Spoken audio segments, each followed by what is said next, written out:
সুবহানাল্লাহ।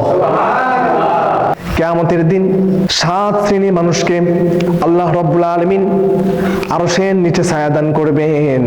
মাথার উপরে সূর্য চলে আসবে, মানুষের মগজগুলো টকবক করতে থাকবে বাতের মারের মতো, কান দিয়ে নাক দিয়ে বেয়ে বেয়ে পড়বে। ওই বিভীষিকাময় অবস্থায় আল্লাহ রাব্বুল আলামিন 7 শ্রেণীর মানুষকে আরশের নিচে ছায়া দান করবেন। সুবহানাল্লাহ। এই হাদিসটি বর্ণনা করেছেন হযরত আবু হুরায়রা রাদিয়াল্লাহু তাআলা আনহু। এই সাহাবী সম্পর্কে আমরা অনেকেই জানি মোটামুটি। রাসূলের সবচেয়ে কাছে ছিলেন ওই সাহাবী। তিনি বর্ণনা করেন আল্লাহ নবী সাল্লাল্লাহু আলাইহি ওয়াসাল্লাম বলেন, 7 শ্রেণীর মানুষকে আল্লাহ রাব্বুল আলামিন কিয়ামতের দিন আরশের নিচে ছায়া দান করবেন। তার মধ্যে একজন হলো আস-সুলতানুল আদিল, ন্যায়পরায়ণ বাদশা।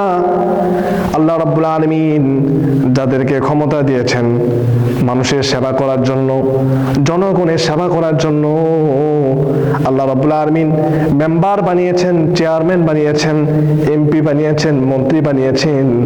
আল্লাহ রাব্বুল আলামিন যাদেরকে আদিল হিসেবে বাছাই করেছেন, সমাজের মধ্যে নেতৃত্ব দেওয়ার জন্য যাদেরকে আল্লাহ রাব্বুল আলামিন বাছাই করেছেন, অবশ্যই তাদেরকে ন্যায়পরায়ণ হতে হবে। ঠিক কিনা বলেন? এমন অনেক হয়েছে আল্লাহ রাব্বুল আলামিন তাদেরকে ক্ষমতা দিয়েছেন, কিন্তু তারা যথারীতি তাদের ক্ষমতাকে তারা ঠিক মতো পালন করে নাই। অযথায় মানুষের উপরে মিথ্যা সাব্যস্ত করে, মানুষের উপরে মিথ্যা কথা লেলিয়ে দিয়ে মানুষকে জেলখানার মধ্যে বন্দী করেছে। ঠিক কিনা বলেন? ক্ষমতা পেয়েছো, মানুষের উপর অত্যাচার করা যাবে না, ন্যায়পরায়ণ হতে হবে। ইসলাম আমাদেরকে ন্যায়পরায়ণ শেখায়। নবী সাল্লাল্লাহু আলাইহি ওয়াসাল্লাম এজন্য বলেন আস-সুলতানুল আদিল, কেউ যদি ন্যায়পরায়ণ বাদশা হয় আল্লাহ রাব্বুল আলামিন কিয়ামতের দিন ওই কঠিন পরিস্থিতিতে আল্লাহ রাব্বুল আলামিন তাকে আরশের নিচে ছায়া দান করবেন। সুবহানাল্লাহ। 2 নম্বরে ওয়াশাবুন নাশা ফি ইবাদাতিল্লাহি তাআলা, ওই যুবক এবং যুবতী যারা যৌবনকালে আল্লাহ রাব্বুল আলামিনের ইবাদত করেছে।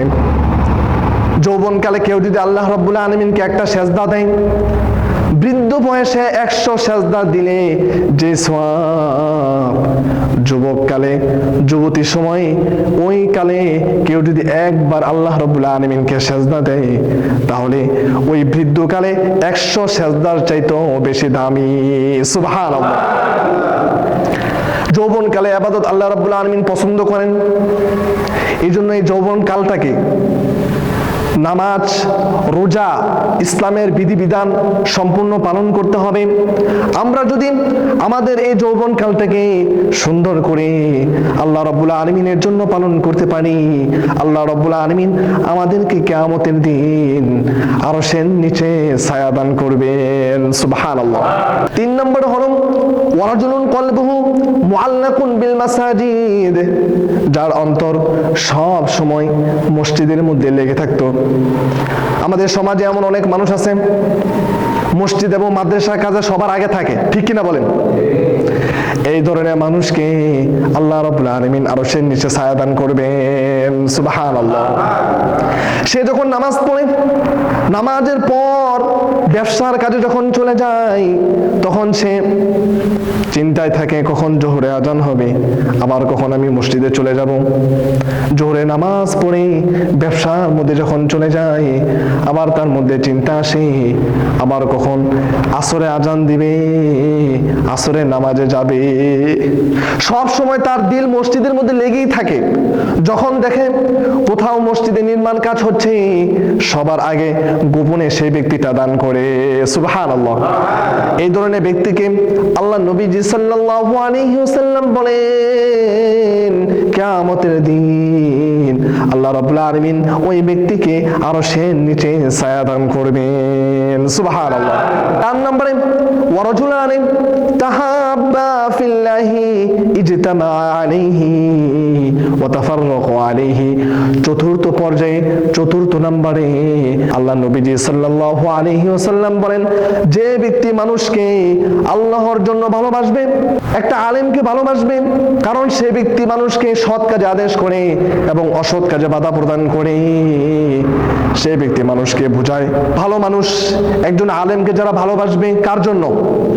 জোরে বলেন, কার জন্য? আল্লাহর জন্য। আল্লাহর জন্য যে ব্যক্তি মানুষকে ভালোবাসবে, আল্লাহ নবী সাল্লাল্লাহু আলাইহি ওয়াসাল্লাম বলেন, কিয়ামতের দিন ওই ব্যক্তিকে আল্লাহ রাব্বুল আলামিন আরশের নিচে ছায়া দান করবেন। সুবহানাল্লাহ। আবার কেউ যদি আল্লাহর জন্য কাউকে ঘৃণা করে, যেমন নায়ক নায়িকা অশ্লীলতার দিকে মানুষকে আকৃষ্ট করে, তাদেরকে কেউ যদি ঘৃণা করে, আল্লাহ রাব্বুল আলামিন কিয়ামতের দিন তাকে আরশের নিচে ছায়া দান করবেন। সুবহানাল্লাহ।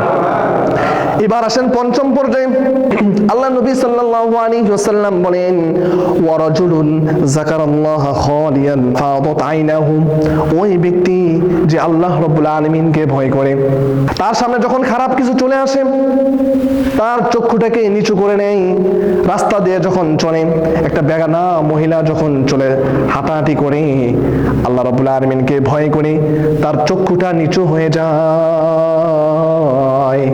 ওই মানুষটা যখন মানুষকে কষ্ট দিতে যায়, তখন আল্লাহর কথা স্মরণ হয়ে যায়, তার মধ্যে এটা চলে আসে, আমি আমার রবকে ভয় করি, আমার রবকে আমি ভয় করি, আল্লাহ তাআলাকে ভয় করে কেউ যদি সমস্ত খারাপ থেকে বেঁচে থাকতে পারে, আল্লাহ রাব্বুল আলামিন কিয়ামতের দিন তাকে আরশের নিচে ছায়া দান করবেন। সুবহানাল্লাহ।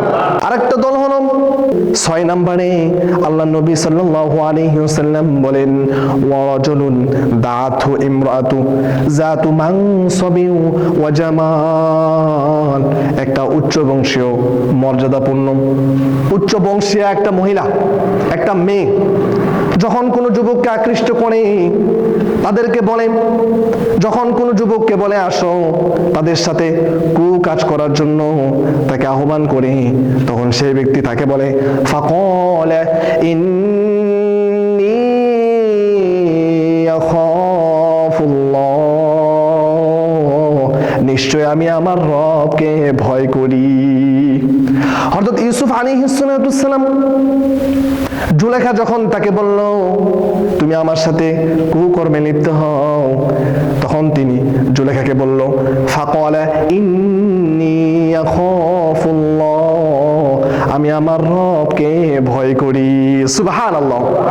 আল্লাহ রাব্বুল আলামিন এই ব্যক্তিকে, এই ধরনের ব্যক্তিকে কিয়ামতের দিন আরশের নিচে ছায়া দান করবেন।